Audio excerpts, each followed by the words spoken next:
We're live. Welcome, everybody. I am joined here with my good friend, Brian Weis. Brian, how are you, man? I'm good. I'm good. I haven't seen you in a while, so this is great to reconnect and talk a little shop. It is great. This is your very first live video ever, right? It is a lot of pressure. I feel like I need 2 or 3 beers to make it through this, but I think we'll be all right. We'll be all right. It's gonna Two be dudes great. talking, right? It's just two guys shooting Just the two, stuff. just two bros chatting away for a little bit. So, look, right before we got on here, you and I were chatting about our families, and we both have kids. I've got a couple. You've got a couple. Yours are a little bit older than mine. I was over here complaining, as I am wont to do, about what's going to happen after work, which is the same thing as it happens every day for me. Until 9 p.m., I'm going to be shuffling 4 of my children. My wife and I will be shuffling our kids around to the different activities, to swim, to volleyball, to dive, to all these different places. And you said something that was really important, and you said what? What did you say? What did you tell people in this situation? I said I'd give anything to go back to those days, because I remember going from hockey practice to play practice, trip to the grocery store, then another hockey practice, and then just back and forth. And I felt like the Uber.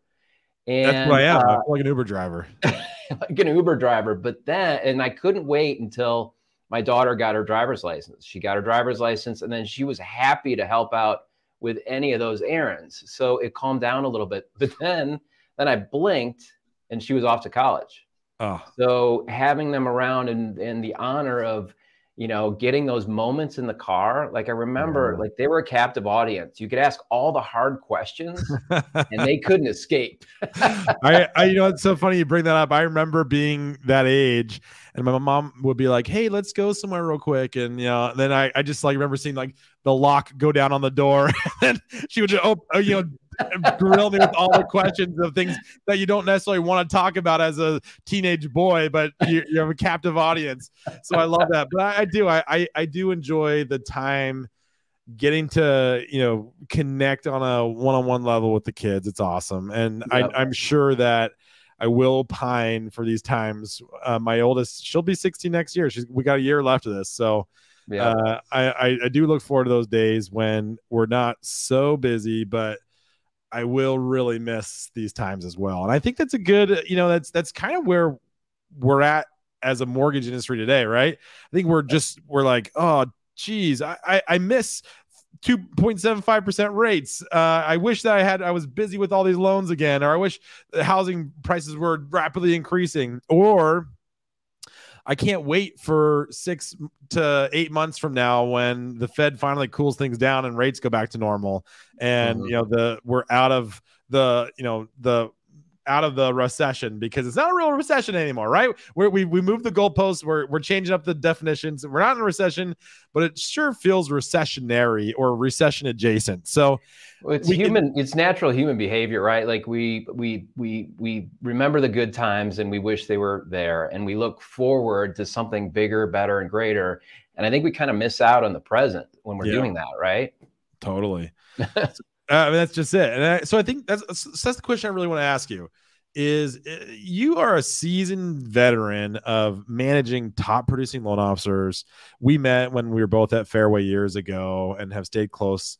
But that's one thing I just really admire you is people come to you for advice, and you're a fantastic coach for these individual loan officers of how to build their business and how to stay consistent, how to do these things. So what's your advice to loan officers today? Or branch managers or regional managers today? Like, what should you be talking to your teams about in this environment? Because we are pining for the past or looking forward to the future, but how can we enjoy the present? Yeah, and it's really just taking a pause. And what I encourage people to do is think about 2 things. It's about mindset, and it's about consistency. Right? The mindset of realizing that nothing lasts forever. This is just a season, and we're going to get through it. We've seen much worse. I was talking to a loan officer last night, and he said, God, I think this is way worse than 2008. And I said, dude, how many loans did you close in September? And he said 9. And I was like, wait, what? How is that worse than 08? How many? He's like, I don't know. I don't remember. But like, we just get so caught up in sort of the drama of it, and don't just don't realize or remember. So I think '08 was exponentially worse. It was for me personally, and I think for a lot of other people. I remember But those so times. stay focused, realize nothing lasts forever. The other thing is consistency. Staying focused on the relationship building activities and the networking that we've always done. I think you made a great point earlier that our delivery mechanism might be a little bit better, because now compared to '08, social media is exponentially more important in our business. So if we're connecting live, doing the coffees and the meetings that we always did, but double down on our social media presence, you know, just keep doing that, and the market will shift eventually. Business will come back. It'll be fine. Yeah, I think this is not the time to slow down. And I keep on hearing so many people like, oh, this is a great time to take a vacation. Or, you know, or like, I can't tell you the number of meetings that get rescheduled on Thursdays and Fridays until the following week, because they're like, I'm just going to like, yeah, you know, go hit the beach, or like go away for the weekend or whatever. And it's like, this is the time to put your foot on the gas pedal and really hard. You now have the time as a loan officer, or time as a marketing executive, or time as a branch manager to work on those things that you've been way too busy not to do because rates were so low and loans were just falling from the sky all over the place. You're busier than all get out. But now's the time to get to redouble your efforts on those marketing efforts as a loan officer. So you mentioned social media, you mentioned like coffee dates, things like that. What are some of the things that like you do, or that you see that work really, really well? And like, what's some tactical advice we can talk about here? Well, I want to quote my coach, Cindy Ertman, coaches me personally right now, and she's one of the best in the industry. I've been lucky to have some great mentors and coaches, but her big advice now is write the check. Write the check. Hopefully we saved a few bucks when everything was great, but her advice is write the check. And that is, to your point, to double down on our marketing efforts. So what I'm doing right now is I'm doing a lot on social media, learning how to do video correctly. You know, a few years ago, you could do a video, just snap your, turn your iPhone on and just go. And that's fine. There's a good place for that now, but I do think we got to do it correctly. It's got to look polished. It's got to look professional. It needs to be, I don't want to say scripted, but we need to be saying the right stuff. We need to be delivering the right message. Right? It doesn't have to be perfectly scripted, but you have to be on message, and it has to be concise. You only have 2.5 seconds to capture someone's attention anymore on social. And if you're not doing that, no one's going to watch. Like, it's just not going to happen. So I think you're absolutely right with that, but keep going. Well, and the 2.5 seconds, to your point, I mean, I struggled with ADD my whole childhood, but now I think everybody has ADD. So it's not really a thing anymore. That's a really good point.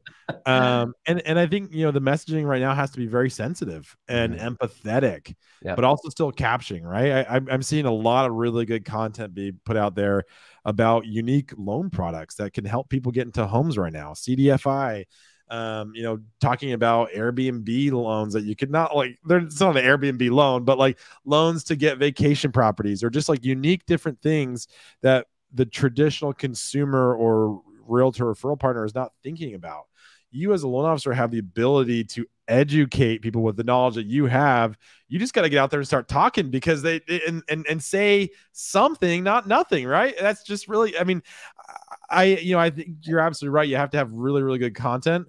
I think it is a fantastic idea to have the great lighting and the right mic and all those kind of things, but just start somewhere. Just do something. And to have the right content, have a message. It almost doesn't matter what the message is, as long as it's positive, but have a message and an opinion, and share it, right? Because it will resonate with the right people. Well, yeah, and to your earlier point, you just gotta stay consistent. If you're not always out there, you're not even visible. Yep. That's the hardest part right now. I think that's one of the biggest things that people struggle with is being consistent. And I think that's a standard coaching answer for you too. The Cindy Ertman would probably agree with me on that. And you as a coach as well, like, you have to stay consistent with everything you do, or else it's just not going to work. And two, I think the other thing I always challenge people to consider is, don't think in terms of database right now. I mean, that was when I was originating full-time. That was it. It was your database, right? Your database of leads, past customers, and you worked your database, right? But now the whole thing's evolved to not just building a database, but building a community, building followers that you're actually engaged with. So it's a true community. Have you ever read the book, The Tribe or Tribes by Seth Godin? Oh no, but I've seen Seth's stuff, but I haven't read the book Tribes. Highly recommend. It's a quick read. It's a great read. I just finished it this morning, but it talks about that whole concept of building a tribe and leading a tribe of your community, people that buy into what you're about. Well, I think the word community is such an important word. It's not if you think of your social media, followers as a community versus your followers or versus your audience, it's so much more of a richness to it, right? It's social media. You're supposed to be, it's a two-way street. You have to engage. You can't just go out there and post and hope that everyone's going to just like want to follow you. That works for some people, but like you have to be a human being too. And you have to engage back with other people, respond to comments, send people DMs, send, messages or comments on other people. Like any realtor that you want to do business with, you should be commenting on every single post that's out there for them. Commenting on their posts, send a respectful DM every now and then. I mean, we want to stay away from cyber stalking for sure. I learned that one the hard way, but I want to know that story. That's made for later. But yeah, engaging with people is the key. We can't just put out clever content. We need to engage 100%. That's right. That's right. Any other, so you've recently upped your game a lot on social. And I know you worked with like Neil Dinger on this, and you've gone in. What was really cool, Brian, and I've noticed this from just afar, but you've gone the extra step. You've written the check. You've gone out there and you've decided, I'm going to get really educated. I'm going to really double down on my own personal social media branding, my own personal branding, and it's paying off in spades. Like, for the loan officer that's on the fence about it, tell them to do it? Tell them not to do it? Like, is there any loan officer that shouldn't be investing in their own personal branding like this right now? We should all be investing in it, whether it's time or financial. And if you're just getting started, can't quite afford the big checks just yet, it's spend the time, do the research, and block hours a day researching it. It's just faster if you can, invest in a program or a coach or something like that to help you with it. But 100%, we should be doubling down on all of those things. I think the best investment we can make is right here, right? We talk about what's the best investment, stocks or real estate or, crypto, gold, God knows, right? It just depends on the cycle we're in. But I think the best investment in any time, any climate, any season is the investment you can make in your brain and improving our skills.